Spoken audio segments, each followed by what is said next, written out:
Yo, welcome to the 90s. 90s Friday, everybody.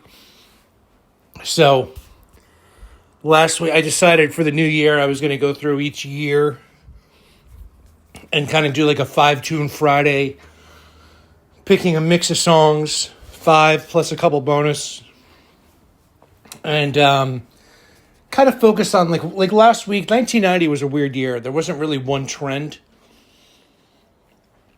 So I went through and kind of just picked, Alice in Chains, and then I picked like Living Color. I picked like random stuff from different scenes because, 1990, I don't think anyone knew what was really going on yet.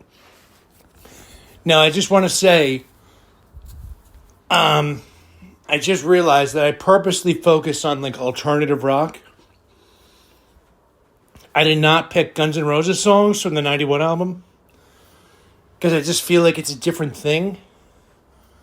Maybe I'll put like an honorable mention below, but I wanted to purposely focus on the Seattle scene because most of these records came out in 91. So first up, Soundgarden. Second up, I put Pearl Jam. I'm not a personal big Pearl Jam fan, but you got to include Pearl Jam. Third up, Nirvana. Then fourth up, I went with the Pixies, whose last album, well, they actually got back together in the 20 teens, but their last first run album, they had an album out in 87, 88, 89, 90, and 91 was the last one. And again, if they didn't break up, they would have gotten commercial success. They would have been huge. And they're already huge because they're like everyone's favorite band. Kurt Cobain said he wanted to join the Pixies. He said that's the only band that like would understand him. And the Pixies were literally every band that broke in the mid to late 90s favorite band. Like, literally. You got to give the Pixies respect. They did not get the commercial success of the first three. The Soundgardens, Nirvanas, Alice in Chains, and Pearl Jams of the alt scene, nor Radioheads, Green Days, But they should have. And it's their fault in a way because if they didn't break up, everybody... Like, they broke up in early 92. Nirvana, Kurt Cobain, love these guys. He would have brought them out on every tour, every arena tour in 92 and 93. He would have had them come out for the Unplugged. They were his favorite band.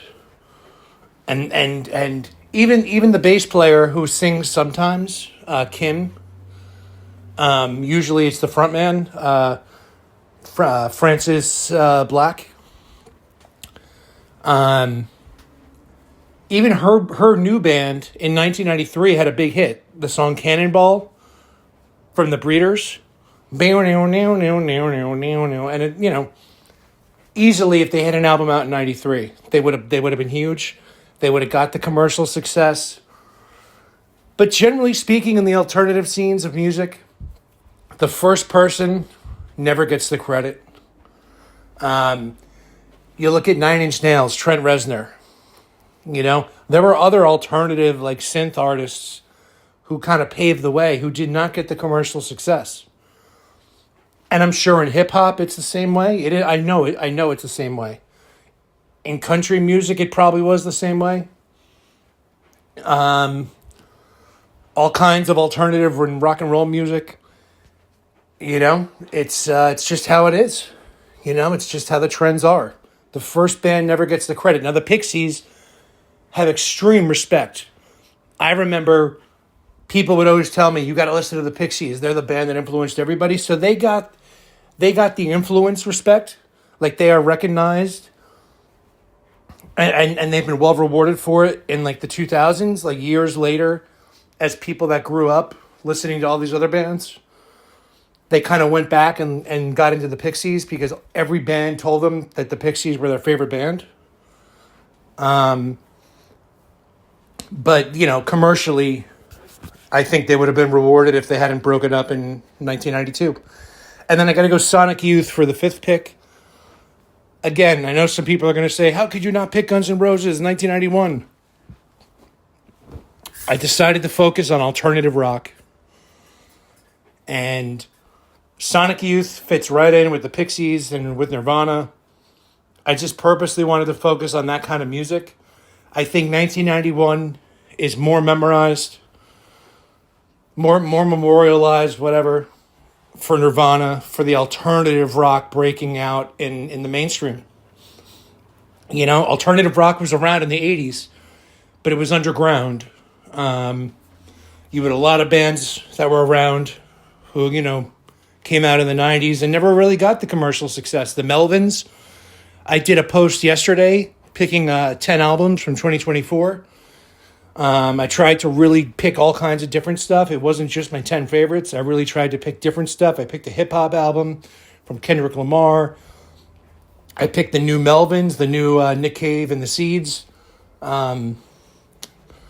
Picked, like, you know, a soulful singer like Marcus King.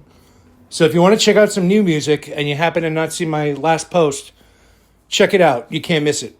But Sonic Youth has to be in here. They were a huge influence on bands like Nirvana. They did get some commercial play, but not a ton. They did not have a full length out in 1991. They had a 5-song EP. So that's what I featured here. Now, as well as the alternative scene, you had this style of alternative music called shoegaze, which the Smashing Pumpkins came from.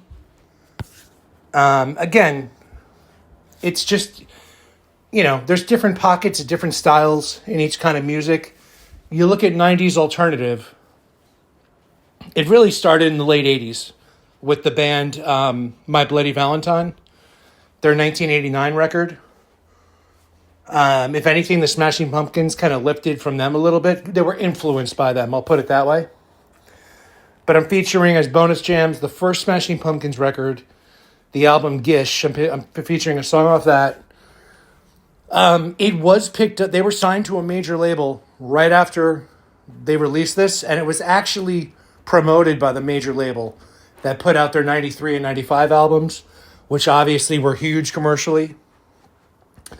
But this album was recorded for an indie label. It was produced by Bush Vig, who went on to do the Nirvana record next. And then Butch Vig went on to do the Smashing Pumpkins 93 and 95 albums. And because he had so much hype after doing Nirvana, it really helped the Smashing Pumpkins. You can hear interviews of Billy Corgan from the Smashing Pumpkins. I think he's kind of a dick. He's like, yeah, Nirvana stole our they stole our guitar sound from our 91 record.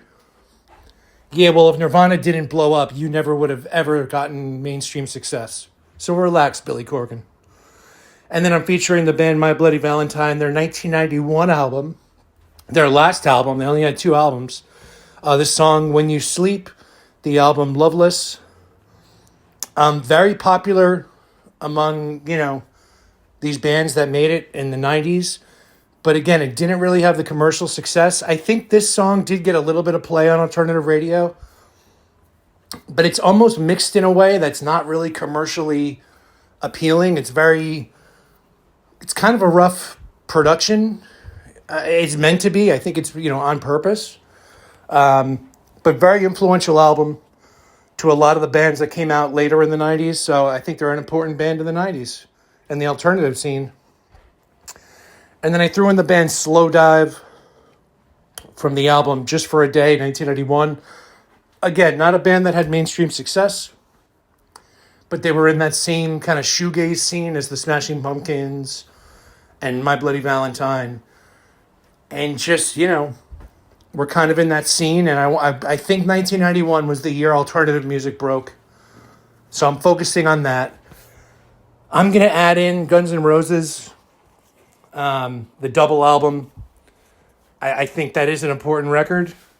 I think Guns N' Roses, they were getting Lifetime Achievement Awards in 1992 on the MTV Awards. They got the Michael Jackson Video Vanguard Award, which, like, the year before they gave to Queen. The year before that they gave to, like, Paul McCartney. So kind of crazy because yes, they put out a double album in 91, but technically that's one record. You know what I mean? It's a double album, but it's kind of considered one album. And Guns N' Roses had the 87 full-length album. They had an EP out in 88 or 89. It's, you know, a 5-song EP, mostly acoustic. And then they had their double album in 91. So it's kind of crazy. They got a Lifetime Achievement Award in 1992. That just shows how huge they were, how influential. But, dude, Guns N' Roses should have had an album out in 87, Appetite for Destruction. They should have had a follow-up out in 89 or 90. And then the double album should have came out in 92. And they should have had an album out in 95, 98. It's crazy that they only have 2 proper full-length studio sessions, 87 and, 90 and 91, they recorded the double album. It's kind of crazy. They only had 2 full-length album sessions. Obviously, it was the drugs. It was the rock and roll. I mean, they went to the limits. But the fact that they're considered one of the best bands of all time and only had 2 proper full-length albums, again, one of them being a double album, but still, that's usually considered one album. It's pretty crazy. They really should have had an album in between these 2 releases. And, probably had more music in them, but, the drugs and everything just, it didn't really happen. So I'm going to edit in Guns N' Roses at the bottom just because they're so influential. But I wanted to focus on alternative rock. And, I think 1991 is kind of the year for that. So anyway, I love you guys. Later.